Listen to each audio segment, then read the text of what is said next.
For the last couple of years, the big players in the automotive game have all announced their plans for an electric future. And one of those players is Jaguar Land Rover. It says that from 2020, every new car it makes will have some sort of electric propulsion. And for its Range Rover brand, that future starts today with the launch of its petrol-electric hybrid, or PHEV. But how do you even make an environmentally friendly car out of a 2-ton SUV?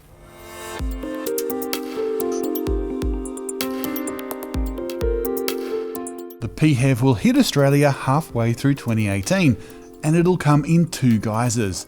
The Range Rover Vogue will cost around $210,000, and the smaller Range Rover Sport HSC will start at around $146,000. It's about a $12,000 premium to spec the hybrid drivetrain compared to the cheapest model in each of those variants. Both models will share the same drivetrain, which uses a turbocharged 2-litre petrol engine and an 85 kilowatt electric motor to output 297 kilowatts and 640 newton meters in total. That's a pretty handy set of numbers. Its lithium-ion battery pack is hidden under the rear seats, and being a hybrid, the battery can be charged from the petrol engine as well as via regenerative braking. Range Rover says that the PHEV can get 51 kilometres of pure electric driving, and that'd be great if you actually got 51k. I'm not sure that's going to happen given how big this car is, given that range can fluctuate with even temperature variations or load on the engine. You can recharge the battery in 2 hours and 45 minutes. And that's with a fast charger though. If you plug it into the home mains, it's going to take more like 7 hours. And if you want to hit that magic 2.8 litres per 100 figure that's quoted for the fuel economy, you'll need to charge it pretty much every night. If you run on the petrol engine, you'll see that figure climb pretty quickly. And that's the key with any form of petrol electric car. You have to change your habits to get the best results. Range's PHEV tech is as much about fitting a small engine into its biggest car. And to be honest, that was one of the questions we had about it.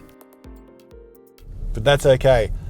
The Range Rover uses a 2-litre turbocharged engine that is shared with the Jaguar F-Type. And surprisingly, it propels this 2-ton SUV quite well. Out on the open road, it's got quite a bit of get up and go. In fact, if you combine the two outputs, the only thing that beats it is Range's supercharged V8. Our time in the PHEV was far too brief, but on the surface, it seems that Range Rover has adopted well to the electrification mantra that's running around its parent company.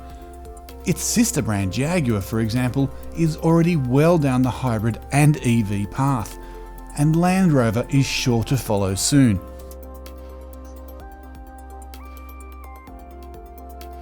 The Range Rover PHEV is an interesting concept, because let's face it, if we wanted to reduce our environmental footprint, then large SUVs should be the first ones over the side.